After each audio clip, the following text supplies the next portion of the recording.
I want to talk to you about this George Zimmerman and Trayvon Martin situation down in Sanford, Florida. Just for those that may not know about it, George Zimmerman shot and killed Trayvon Martin. But before I get into this whole thing, I would like some honest feedback about how you, the men and women here, see this situation. And I want your honest feedback about it, not what you think I want to hear or what I'm going to say about it and all that kind of stuff. Even if you heard me talk about it on the radio show, I still want to know your honest feedback about this George Zimmerman and Trayvon Martin situation. Do you think it was racism? Suppose that had been my son. Suppose that had been your son. Would you like that? No, I wouldn't like that. Thank you. Was it racist? I don't know what's racist or not. But that's what they're calling it, racist. Well, I don't know. Oh, okay. So you don't necessarily agree with that? No, I could say a little more, we shoot one another down and the police shoot us down and... Shoot us who? Our people of color. The police are still shooting your folks? Yeah. The black people? Yeah. So, you know that. And I believe, and I'm saying my opinion. Yeah. And I want honest opinion. If that child was a white boy, a young man, they would not, and it goes around, it's all over. It's not in Florida, it's all over. And to me, if he was white, I believe he would have been considerate. He wouldn't have been dead, I can tell you that. If he were white? No, he wouldn't be dead. But anyway, that's so you do think it's a race issue then? That's a God. So he had to.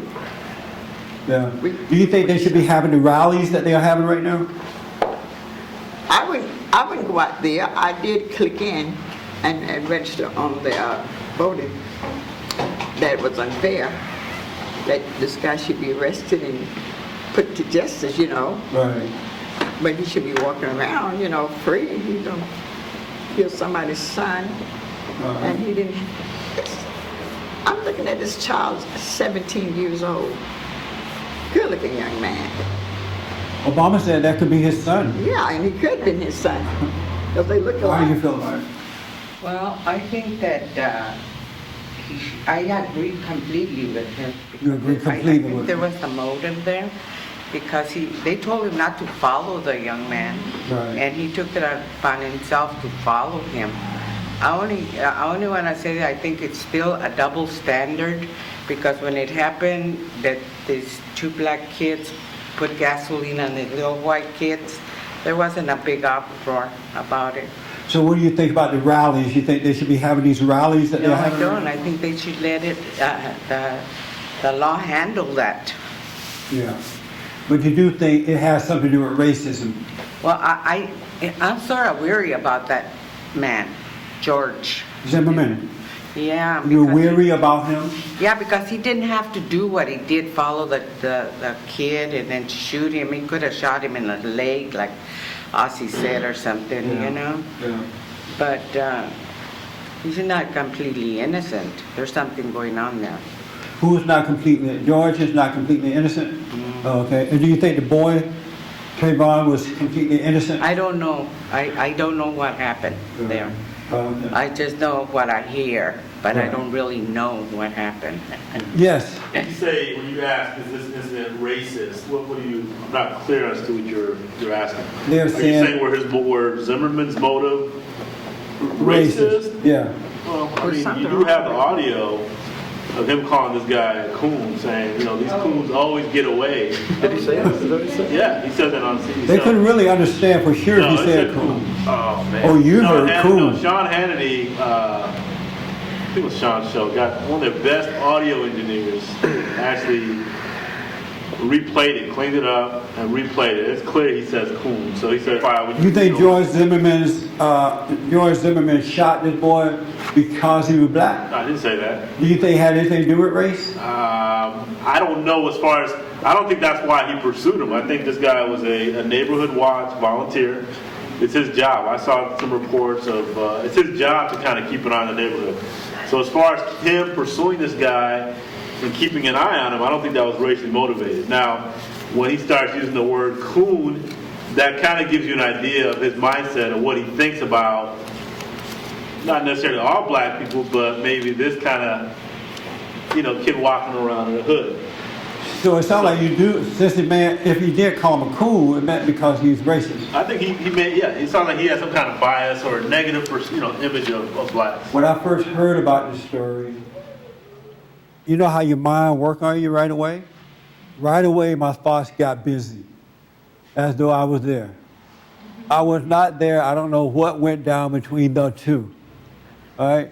So because I know how the thoughts operate, I know to let the police officer or the investigators do their job and see what comes out of it. I trust that. And not prejudge the situation. That's the first thing I realized not to do. Because I am consciously being conscious of what I think with my mind. Because it's amazing what the mind gives you to believe. And then the mind will put you in a dialogue about something that you know nothing about. Right. It really will put you in a dialogue about a situation. And if you follow the mind, you'll be dialoguing about it like as though you were there looking at them. Because it doesn't want you to admit you don't know. This is for all of us who were not there. There were only 2 people there, apparently now maybe another one. You would think the first thing we all would say is that we don't know. We were not there. It's like the mind won't let you admit that you are wrong. You know how sometimes people can take advantage of you? And you'll get mad at the people for taking advantage of you? And so the mind will get busy and it'll make you want to be mad at the people for taking advantage of you, right? It won't let you say, you know what, I'm getting what I deserve. Had I been conscious or if I not had a hidden motive, this would not have happened to me. It'll constantly give you thoughts to make you mad so that you could constantly blame somebody else rather than admitting you were wrong or you don't know. Have you noticed that? Yes. If you haven't noticed that, please notice that. We just had a dialogue in this room and we don't know what happened. Really don't know what happened. And neither do those people who are rallying. They don't know what happened either. I've been saying for the last 22 years now that not all, but most black people are brainwashed. And they are brainwashed with that one word, and that word is racist. That's why these rallies don't happen when it's black on black or black on white. It only happens when it's white on black because you can't use the word racism if it's black on black. So you're not going to get anybody to go into a hypnotic trance and come out to rally. You're not going to get anybody to come out and rally when it's Hispanic on black because that's not a racist term that they've used to hypnotize black people with. So that's why you don't have rallies because there's no money in it. When black kill black, ain't no money in that. So Jackson and Sharpton and all those guys are not going to show up. If a Mexican kill a black person, there's no money in that. So they're not going to show up for that either. Plus, you can't hypnotize the blacks to show up for the rally. Because you can't use that word racism. For an example, I have to say that these rallies have nothing to do with George Zimmerman or Trayvon Martin at all. It's just a way of being, these 2 people are being used for personal and political gain. That's all that about. Absolutely all about. It ain't about racism. It ain't about George or Trayvon. It's about political gain. That's what that's about. Be not deceived. All right? And because if they truly cared about what was happening, in Chicago last weekend, in one little neighborhood, 10 or 20 people, 10 people were murdered, black people, were murdered, including a 60-year-old black girl by other black people, and 39 people wounded in one neighborhood. Good Lord. What happened? In one weekend? In one weekend. 39 people wounded. Wounded, black on black crime, just last weekend. What Where's the outcry for that? What happened? Nobody even knows. Black on black violence. I didn't see that. You didn't hear about it in the news? Right. I caught it in the news because I pay attention to the news because I do radio shows and stuff. but you didn't hear anything about that. And why is it that I don't hear people talking about that, but when this mob mentality of these so-called protesters come along, this one focus is on this case. And I would be asking, where are you people? Why are you not in Chicago with the black on black crime? Or South Central LA? Or Detroit? This is not about race, this is about scamming and using black people. And black people are so dumb and brainwashed, they don't think for themselves, they don't see what's going on, they don't see that they are being used. This is evil. We saw this same thing happen down in Louisiana. Remember that? The Gina 4 or something like that? Gina 16. They all rallied then. They rallied, they tweeted, they carried on. Everybody from black kids from different colleges showed up. They collected a whole bunch of money from those folks, and then everything went away. And then they found out that those black boys were as guilty as sin. They already knew it anyway, but because it was a white on black situation, they showed up, collected truckloads of money, and left town. It's the same thing that's happening now. You gotta wake up and see what's going on. These black folks don't want you to be free. They don't want you to be free thinkers. They want you to hate so they can use you. This is why God said we're not supposed to have leaders. He doesn't want another man to be your leader. He wants Christ to lead you because Christ would never lead you astray. Anytime you put a physical person as your leader, you end up with the black community. There was an incident where somebody mentioned earlier that a little 7-year-old white boy had gasoline thrown up on him from 2 7-year-old black boys. They went to the same school. 13 years old? The black boy was 13? No, the white kid was 13. I think the other kids were older, 17. And they threw the gasoline on the little white boy, sat him afire, and said, "You deserve it, black boy." Yeah, you deserve it, white boy. Where are the protesters? Where are they? Where are they on that? And if they don't love white people, how are they going to love black people? If you don't love white people, you don't love black people either. You're deceiving yourself. If you don't love white people, you don't love your own children. If you don't love white people, you don't even love God.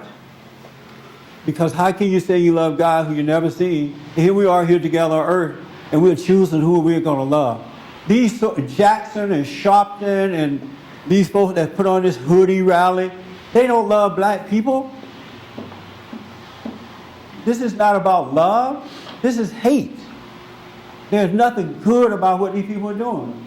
You're being used by these so-called black leadership. You need to start being your own person, your own man, your own woman, thinking for yourself.